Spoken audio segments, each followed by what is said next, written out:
بسم اللہ الرحمن الرحیم۔ السلام علیکم۔ میں سید عمران شفقت آپ کی خدمت میں حاضر ہوں۔ 1997 میں میں نے جب صحافت کا آغاز کیا تو ہم درسی جو کتب ہیں اور جو سرکاری مطالعہ پاکستان ہے وہ پڑھ کے آئے تھے، اور جو زمینی حقائق کیا ہیں، سیاست کیا ہے، اس کا ہمیں بالکل ادراک نہیں تھا۔ چونکہ میں نے جس طرح بتایا کہ صحافت کی بات کر رہا ہوں، تو صحافیوں کا آپس میں ایک نیٹ ورک سا ہوتا ہے۔ آپ کے دوست لاہور میں بھی ہوتے ہیں، آپ کے دوست سندھ میں بھی ہوتے ہیں، بلوچستان میں بھی ہوتے ہیں، KPK میں بھی ہوتے ہیں۔ تو آپ جس ادارے میں ہوں تو اس کے ظاہر ہے کہ ہر صوبے میں اس کا ایک دفتر ہوتا ہے۔ تو میں NNI میں ہوتا تھا۔ NNI ایک نیوز ایجنسی تھی جو نیشنل وائڈ تھی، اور اس کے نمائندوں کا جال پورے پاکستان میں بچھا ہوا تھا۔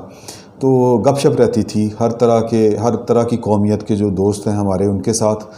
ان سب دوستوں کا جب کوئی بحث مباحثہ ہوتا تھا، جب کوئی ملاقات ہو جاتی تھی، تو ان کا یہ خیال ہوتا تھا کہ مجھے، ظاہر ہے کہ وہ ان کی بات ٹھیک تھی، کہ مجھے جو زمینی حقائق ہیں، پاکستان کی پالیٹکس ہے اور پاکستان کے جو اداروں کی مرضیاں ہیں، سیاست ہے، مجھے ان کا ادراک اس طرح سے نہیں ہے۔ میں نیا تھا، دوسرے الفاظ میں سرکاری جو مطالعہ پاکستان ہے اس سے ابھی نکلا نہیں تھا۔ کتاب میں ناول شاول پڑھے ہوئے تھے، اس طرح کی چیزیں وہ جو سبھی پڑھتے ہیں، علی پور کا علی سے لے کے شہاب نامہ بھی سر سے اوپر سے گزر جاتا تھا۔ اس کی باریکیاں اب آ کے سمجھ میں آتی ہیں کہ قدرت اللہ شہاب کیا کہنا چاہتے تھے۔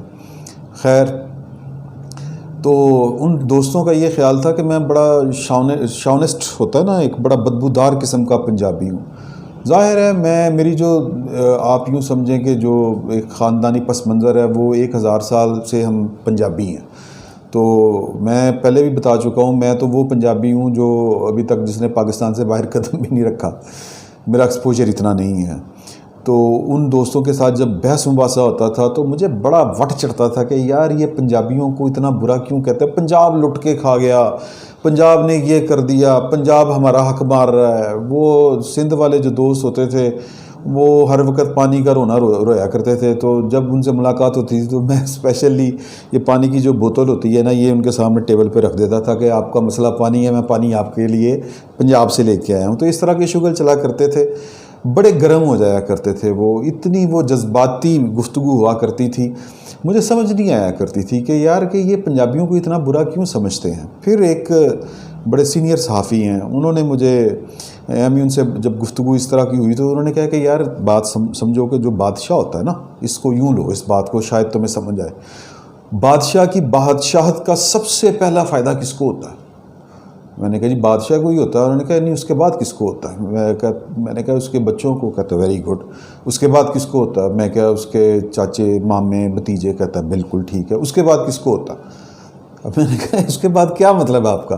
وہ کہتے ہیں کہ اس کے بعد اس کا سب سے بڑا بادشاہ کی بادشاہت کا فائدہ ہوتا ہے اس کے قبیلے کے لوگوں کو۔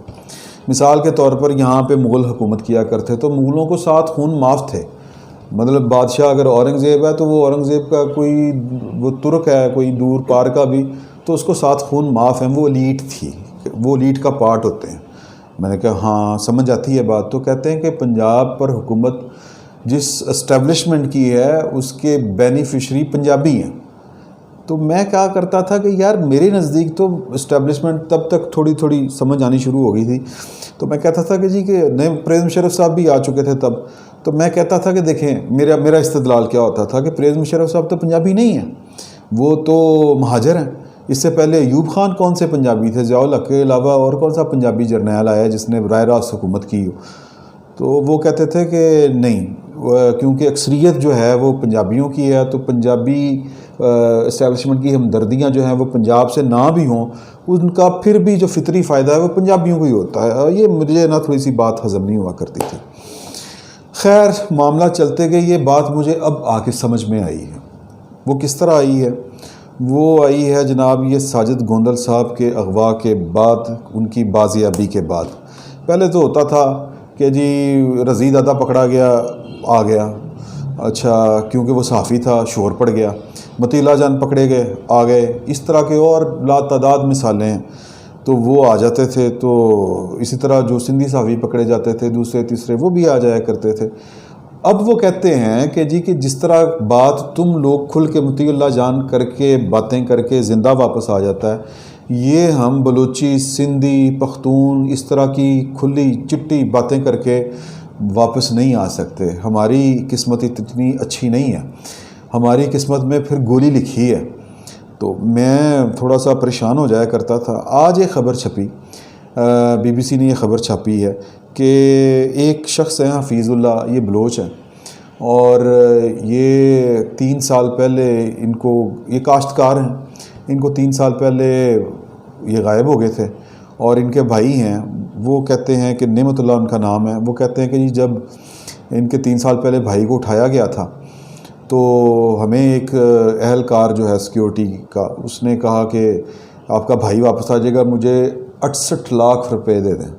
کہتے ہیں کہ جی بقول بی بی سی کے ہم نے دے دیے ان کو، لیکن وہ نہیں آئے. ان کی بیٹی، چھوٹی سی بیٹی ہے، یہ آپ تصویر دیکھ سکتے ہیں، وہ اپنے باپ کی تصویر پکڑ کے، بڑی کربناک سی تصویر ہے، وہ کوئٹہ میں مسلسل ایک کیمپ لگا ہوا ہے لاپتہ افراد کا، تو وہ وہاں پہ جایا کرتی تھی. تو اب آ کے ان کو پتہ چلا ہے، ایک کوئی چاغی کے قریب دال بدین میں، یہ چاغی کے تھے جو تھے حفیظ اللہ صاحب. تو اب آ کے وہاں پہ کوئی دال بدین میں کوئی قبر ملی ہے، وہاں اس کی کھدائی ہوئی ہے. تو انہوں نے شناخت کیا ہے ان کے جوتوں سے، ان کے کپڑوں کے ٹیگ سے کہ یہ ہمارا ہی بیٹا ہے، یہ ہمارا ہی باپ ہے. تو اس خبر چھپنے کے بعد مجھے آج ایک سندھی دوست ہیں، ان کا فون آیا. انہوں نے کہا کہ یار کہ اب تمہیں سمجھ آئی ہے. میں نے کہا کیا؟ انہوں نے کہا کہ چلیں مان لیا کہ وہ تو صافی ہونے کا ایج ہوتا تھا تو ان کو چھوڑ دیتے تھے، مطیع اللہ جان کو، رضی دادا، اس طرح کی دوسری مثالوں کو. لیکن گوندل جو تھا وہ تو پنجابی نہیں، وہ صافی نہیں تھا، وہ تو صافی راہ تھا، وہ سرکاری ملازم تھا. تو اس کو بھی چھوڑنا پڑا. وہ اس لیے کہ بادشاہ کی بادشاہت کا فائدہ بادشاہ کے قبیلے کے لوگوں کو ہوتا ہے. وہ کہتے ہیں کہ وہ پنجابی تھا اس لیے بچ کے آ گیا. نعمت اللہ ایک عام آدمی تھا، کاشتکار تھا، وہ نہیں بچ سکا. اب مجھے سمجھ نہیں آتی کہ میں اس بات پہ، میرے پاس کوئی الفاظ نہیں ہے. کیا واقعی یہ والا معاملہ ہے جو میرے دوست مجھے بتا رہے ہیں؟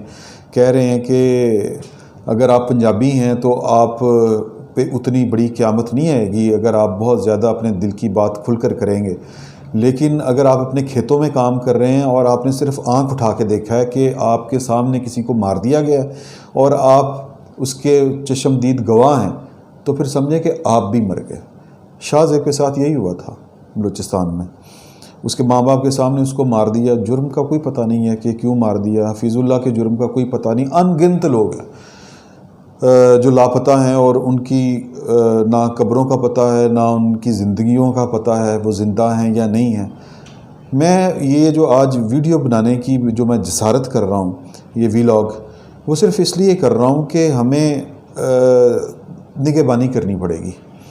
ہمیں خیال رکھنا پڑے گا کہ جس طرح ہم اپنے ارد گرد میں پائے جانے والے ان افراد کے لیے شور اٹھاتے ہیں جو ہمارے سامنے ہمارے بھائی بند ہوتے ہیں، ہمارے دوست ہوتے ہیں اور اٹھا لیے جاتے ہیں، ہم بڑا شور ڈالتے ہیں، لیکن کے پی کے میں جو لوگوں کو اٹھایا جاتا ہے ان کا پتہ نہیں چلتا. جو لوگ بلوچستان سے اٹھائے جاتے ہیں ان کا پتہ نہیں چلتا. جرم پتہ نہیں کیا ہے، جرم جتنا بھی بڑا ہو وہ پاکستان کے قانون میں اس کی کوئی نہ کوئی سزا ضرور لکھی ہوئی ہے. تو پاکستان کے قانون پر عمل درآمد ہونا چاہیے، یہ تو ایک علیحدہ بات ہے. لیکن ہمیں جو شور ہم نے مطیع اللہ جان کے لیے اٹھایا، جو شور ہم نے رضی دادا کے لیے اٹھایا، جو شور ہم نے ساجد گوندل کے لیے اٹھایا، وہ شور آج سے ہمیں ان بلوچوں کے لیے بھی اٹھانا ہے، ان سندھیوں کے لیے بھی اٹھانا ہے اور ان پختونوں کے لیے بھی اٹھانا ہے. کیونکہ ان سے ہماری نسبت دوہری تیری ہے. ایک نسبت جو ہے وہ یہ ہے، دھرتی کی نسبت ہے، پاکستانیت کی نسبت ہے. یہ ہمارے بھائی ہیں، پاکستانی بھائی ہیں، یہ ہیں تو پاکستان ہیں، یہ نہ ہوں تو خاک میں بدھن پاکستان نہیں ہوگا. یہ بات ذہن میں رکھیں. ہم آدھا پاکستان جو ہے وہ پنجابی اور بنگالی کے چکر میں گھوا چکے ہیں اور باقی حالات آپ کے سامنے ہیں.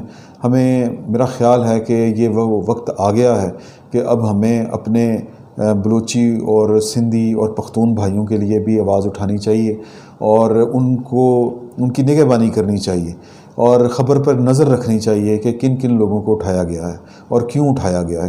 کیوں اٹھایا گیا یہ تو بات کی بات ہے. ان سے آخری جو ہمارا سب سے مضبوط تعلق ہے وہ نسبت ہے نبی کریم صلی اللہ علیہ وآلہ وسلم سے، جو ہماری ان کے ساتھ نسبت ہے کہ وہ بھی اسی نبی کا کلمہ پڑھتے ہیں، ہم بھی اسی نبی کا کلمہ پڑھتے ہیں. وہ ہمارے دینی بھائی بھی ہیں، وہ ہمارے اسی دھرتی کے بیٹے ہیں. وہ بھی اسی طرح پاکستانی ہیں جس طرح ایک لاہور کا رہنے والا پاکستانی ہے، ایک پنجاب کا رہنے والا پاکستانی ہے.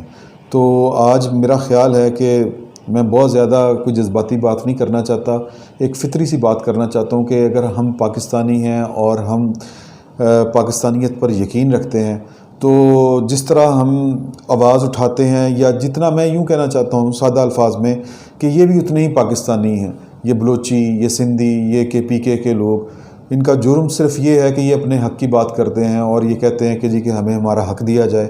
اب یہ کس لیول پہ کرتے ہیں کس لیول پہ نہیں کرتے، ہمارا صرف ایک مقصد ہونا چاہیے کہ ریاست ان کے ساتھ ستیلوں والا سلوک نہ کرے. اگر جب آپ دیکھیں کہ ان کے ساتھ ستیلوں والا سلوک ہو رہا ہے تو پاکستان کے لیے، اس ملک کے لیے ہمیں ان کے حق میں آواز اٹھانی پڑے گی، ورنہ خاک میں بدہن بہت دیر ہو جائے گی. ہم ایک سانحہ پہلے دیکھ چکے ہیں بنگال کی صورت میں، اب اور کسی سانحے کا پاکستان جو ہے وہ متحمل نہیں ہو سکتا. یہ کوئی کتابی بات نہیں میں کر رہا، یہ زمینی حقائق ہیں. اگر کل کلاں کو کچھ ہو گیا تو کچھ لوگوں نے کپڑے جھاڑ کے باہر چلے جانا ہے، کیونکہ ان کے بیوی بچے، ان کے پاس نیشنلٹیاں، ان کے کاروبار سارے کے سارے پاکستان سے باہر ہیں، اور ہمارا صرف پاکستان ہے. پاکستان کے علاوہ ہمارا کچھ نہیں. ہم نے یہیں دفن ہونا ہے، ہمارے بچوں نے بھی اسی مٹی کے اندر جانا ہے. فی الوقت کے لیے اتنا ہی. بہت بہت شکریہ.